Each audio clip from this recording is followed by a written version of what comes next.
నా పేరు మురళీకృష్ణ. నేను blue flower children's hospital and diagnostics Ayodhyanagar విజయవాడలో పీడియాట్రిక్ నెఫ్రాలజిస్ట్. ఇప్పుడు మనం పిల్లల్లో నెఫ్రోటిక్ సిండ్రోమ్ ఉబ్బు కామెర్ల గురించి మాట్లాడుకుందాం. పిల్లల్లో నెఫ్రోటిక్ సిండ్రోమ్ చాలా కామన్. పిల్లలకి పేరెంట్స్ దాన్ని గుర్తించాలి అంటే యూజువల్గా కనిపించే లక్షణాలు వాపులు. యూజువల్గా పొద్దున్న తెల్లవారుజామున లేదా పొద్దున్న నిద్ర లేచిన తర్వాత మొహం వాచింది, సాయంత్రం కల్లా తగ్గిపోతుంది, ఇట్లా ప్రజెంట్ అవుతుంది ఎర్లీ స్టేజెస్లో. నెమ్మదిగా ఒళ్ళు, మొహము, కాళ్ళు, చేతులు, ఒళ్ళంతా వాచి అది లేటర్ స్టేజెస్. ఉబ్బు కామెర్లు ఎస్టాబ్లిష్ అవుతున్నప్పుడు ఒళ్ళంతా వాస్తాయి. ఇది ఒక లక్షణం. రెండో లక్షణం వాపులు పెరిగి బరువు పెరుగుతారు పిల్లలు. మూడో లక్షణం యూరిన్ పోయటం తక్కువ అవుతుంది. అలాగే యూరిన్లో ప్రోటీన్ పోతుంది. దీన్ని మనం గుర్తించాలి అంటే యూరిన్ టెస్టు అలాగే బ్లడ్ టెస్ట్ చేసుకుని ఉబ్బు కామెర్లు ఉందా లేదా నిర్ధారించుకునే అవకాశం ఉంటుంది. ఉబ్బు కామెర్లకి స్పెసిఫిక్ ట్రీట్మెంట్ ఉంటుంది.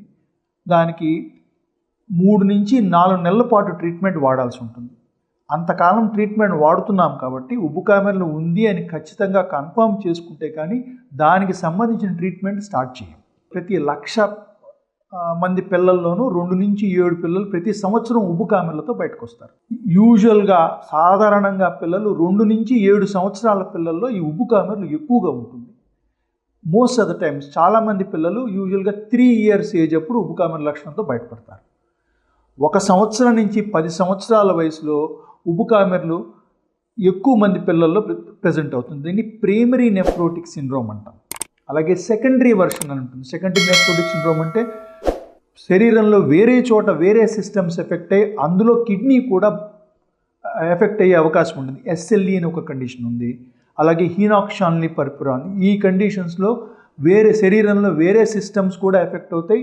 అందులో కిడ్నీ కూడా ఎఫెక్ట్ అయ్యి దీన్ని సెకండరీ నెఫ్రోటిక్ సిండ్రోమ్ అంటారు. అది యూజువల్గా 10 సంవత్సరాలు దాటిన పిల్లల్లో ఎక్కువ ఉంటుంది. అది అలాగే సంవత్సరం కంటే తక్కువ ఉన్న పిల్లల్లో ఇంకొక కండిషన్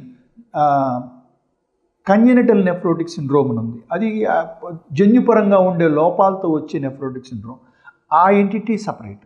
సో పిల్లల్లో సాధారణంగా మనం చూసేది 1 నుంచి 10 సంవత్సరాలు. మోస్ట్ ఆఫ్ ద టైమ్స్ చాలామంది పిల్లలు 2 నుంచి 7 సంవత్సరాల ఏజ్ గ్రూప్లో ఈ ఉబ్బు కామెర్లతో బయటకు వస్తారు. ఉబ్బు కామెర్లలో ఎట్లా కనుక్కుంటాం? డయాగ్నోసిస్, హౌ టు డయాగ్నోస్ ఉబ్బు కామెర్లని ఎట్లా కనుక్కుంటాం అన్నది దాని గురించి మాట్లాడుకుందాం. ఉబ్బు కామెర్లలో ఒళ్ళంతా వాస్తుంది. సో ఎడీమా, ఫేస్, మొహం ముందు కళ్ళ చుట్టూ వాపులు వస్తాయి. తర్వాత మొహం అంతా వాపులు ఉంటాయి. అలాగే పొట్ట, కాళ్ళు, చేతులు వాస్తాయి. ఇదంతా నీరు చర్మం కింద చేరి ఆ వాపులు వస్తాయి. వాపులు పెరిగేసరికి బరువు పెరుగుతారు పిల్లలు. సో వెయిట్ చెక్ చేసుకుని వాపులు ప్రోగ్రెస్, రోజు రోజుకి వాపులు పెరుగుతున్నాయి, బరువు పెరుగుతుంది, అది ఒక లక్షణం. రెండోది, ఇదంతా జరగడానికి కారణం యూరిన్లో ప్రోటీన్ పోతుంది. ఆల్బుమిన్ అన్నది ఒక ప్రోటీన్, శరీరంలో ప్రోటీన్స్లో మేజర్ ప్రోటీన్. అది ఆ ప్రోటీన్ యూరిన్లో లాస్ అవుతూ ఉంటుంది. ఆ యూరిన్లో ప్రోటీన్ పోవటం మనం యూరిన్ టెస్ట్ చేసుకుని కనుక్కోవచ్చు. యూరిన్లో ప్రోటీన్ పోతుంది కాబట్టి శరీరంలో ప్రోటీన్ ఆల్బుమిన్ లెవెల్స్ తగ్గిపోతాయి. బ్లడ్ టెస్ట్ చేసుకుంటే మనం బ్లడ్లో ఆల్బుమిన్ తగ్గిపోతుంది. అలాగే ఈ ఉబ్బు కామెర్లు రావటం వల్ల లివర్ ఇరిటేట్ అయ్యి కొలెస్ట్రాల్, కొవ్వు పదార్థాల్లో కొలెస్ట్రాల్ ఒక కెమికల్, ఒక కాంపోనెంట్, కొలెస్ట్రాల్ లెవెల్ శరీరంలో పెరుగుతాయి. సో మనం ఉబ్బు కామెర్లు ఉంది అని నిర్ధారించడానికి ఒళ్ళంతా వాపులు రావటం, బరువు పెరగటం, యూరిన్లో ప్రోటీన్ ఆల్బుమిన్ ఎక్కువ పోవటం, బ్లడ్లో ఆల్బుమిన్ తగ్గటం, కొలెస్ట్రాల్ బ్లడ్లో పెరగటం, ఈ లక్షణాలను దగ్గర పెట్టుకుని ఉబ్బు కామెర్లు ఉన్నాయా లేవా అని నిర్ధారిస్తాం.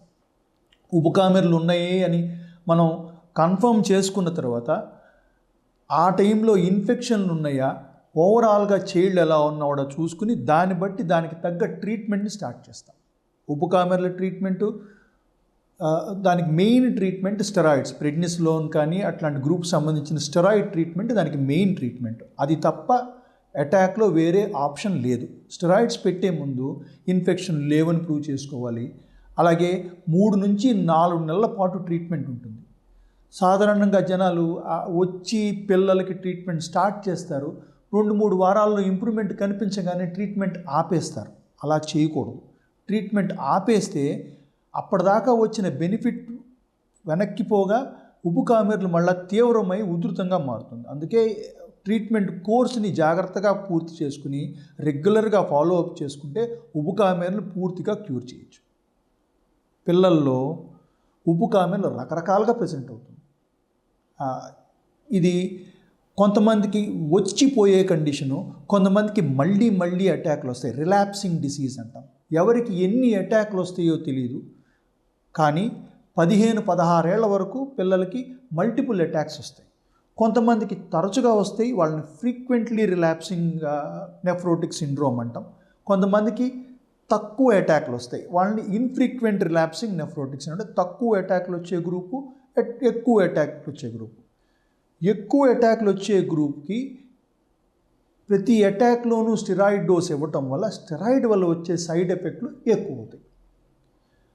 ఆ స్టెరాయిడ్ వల్ల వచ్చే సైడ్ ఎఫెక్ట్ని తప్పించుకోవటానికి వాటి నుంచి ఆ అటాక్ మధ్య గ్యాప్ తగ్గించి ఎక్కువ అటాక్ గ్రూప్లో నుంచి తక్కువ అటాక్ గ్రూప్లోకి మార్చడానికి ప్రయత్నం చేయడానికి సెకండ్ లైన్ ఏజెంట్ స్టెరాయిడ్ కాకుండా వేరే మందులు యూజ్ చేసుకునే అవకాశం ఉంది.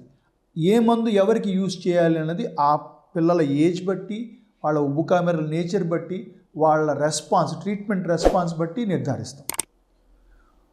ఉబ్బు కామెర్లు వచ్చినప్పుడు మనం వాడే మందు స్టెరాయిడ్. దీని సైడ్ ఎఫెక్ట్స్ గురించి మనం కొంచెం తెలుసుకోవాలి, చాలా ఇంపార్టెంట్. అది ఉబ్బు కామెర్లకి ఇది తప్ప వేరే ట్రీట్మెంట్ లేదు.